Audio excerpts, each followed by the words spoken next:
আগের থেকে কয়ে রাখি একটা অর্ধেক ফুলকপি দিয়ে যেন বানাতে যায় না, ভাগে পাবার না গ্যারান্টি। দেখে নে ঘরের লোকজনরে বাইন্দে পিটলিও 2 দিন পর আর ফুলকপির তরকারি রাইন্দে খাওয়ানো যাবে না, লাগবে না একদম ঘাস ঘাস। তাই তখন কিরাম করে রাইন্দে সামনের পর ধরবা একটুখানি দেখে নাও।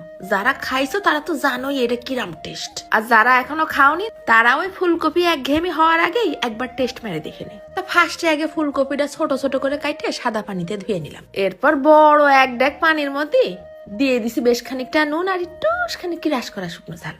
পানিটা ভালো করে ফুটাই নেব। পানিটা যেই ঘোড়ার মতন টকবক করে ফুটে ওঠা শুরু করেছে তখনই দিয়ে দিলাম ফুলকপি। বেশি না, 5-7 মিনিট মাত্র, 70% সিদ্ধ হলেই হবে না। এক গামলার মধ্যে ফেলাই দিলাম 1 টেবিল চামচ খানিক ময়দা আর 3 টেবিল চামচ খানিক কর্নফ্লাওয়ার। চিমটি খানিক নুন ফেলাই দিয়ে ঢেলে দেবো আবার পরিমাণ মতন পানি। এই নাইড়ে নাইড়ে একটা গোলা বানাই নেই। এখন আর ঝাল টাল কিছু দিতে হবে না, ঝাল দিবানে পরে। দিয়ে দিলাম ওই সিদ্ধ ফুলকপি। আবার হস্তনিকের মতো নাড়তে যায় না, হাতে একটু থির রেখে নে। আলতো করে গোলার মধ্যে মাখাই নিতে হবে। 2 রকম করে ভেজে দেখাই।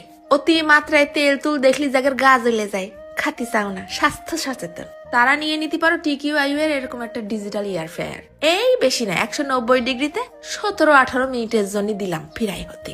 চালানো একদম সোজা। জাগে জাগে লাগবে পেজ লিংক থাকবে না ক্যাপশনে আর কমেন্টে। বাইরে বসে দেখতে পারবা ভিতরে কিরম করে রান্না হচ্ছে। এয়ার ফ্রায়ারটা দেখতে যেরকম স্টাইলিশ, এতে রান্না করা খাবার গুলোও বিরাট স্বাদ। এরপর ঘপ ঘপ করে কড়াইয়ের মধ্যে ঢেলে দিলাম 8 গ্যালন মতন সয়াবিন তেল। সুন্দর করে ফুটন্ত গরম করে নিয়ে ঢেলে দেবো ওই ফুলকপি গুলো, ভালো করে ফ্রাই করে নিই। প্রথমবার ফ্রাই করার পর দেখে এখনো একটু নরম নরম ক্রিস্পি হয়নি, তাই আবার ডাবল করে ফ্রাই করলাম। এয়ার ফ্রায়ারের ফ্রাইটাও হয়েছে একেবারে দারুণ মুসমুসে।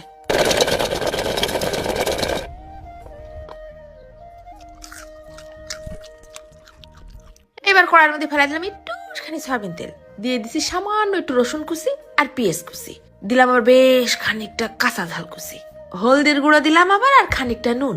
এই যা ফস করে পুড়ে যাবেন যে, তাই আবার ঢেলে দিলাম 1 গ্লাস মতন পানি। এইবার দিছি 1/2 চা চামচের মতন গোলমরিচের গুঁড়ো। ভালো করে ঘুটে ঘুটে মিশাই নিয়ে দিয়ে দিলাম 1 চা চামচ সয়া সস আর 1 চা চামচের মতন টমেটো সস। সব মশলাটা পানি শুকোয় একটু মাখো মাখো হলে দিয়ে দেবো ওই ভাজা ফুলকপি। আর বেশি না, 2-4 মিনিট নাড়িয়ে চাড়িয়ে মশলার সাথে ফুলকপিটা মিশাই নিয়ে একদম শেষ পর্যায়ে উপর দিয়ে ছিটিয়ে দিলাম আবার খানিকটা ধনেপাতা কুচি।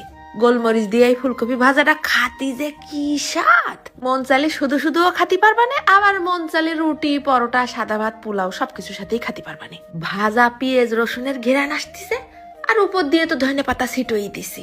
গোলমরিচের ঝাঁজ আর টমাটোমের টকটক স্বাদ। এক গাল ভাতের সাথে এক ফুলকপি চাইলে মারতে হবে গালের মধ্যে। গরম গরম ফুলকপিটা লাগতেছে উপর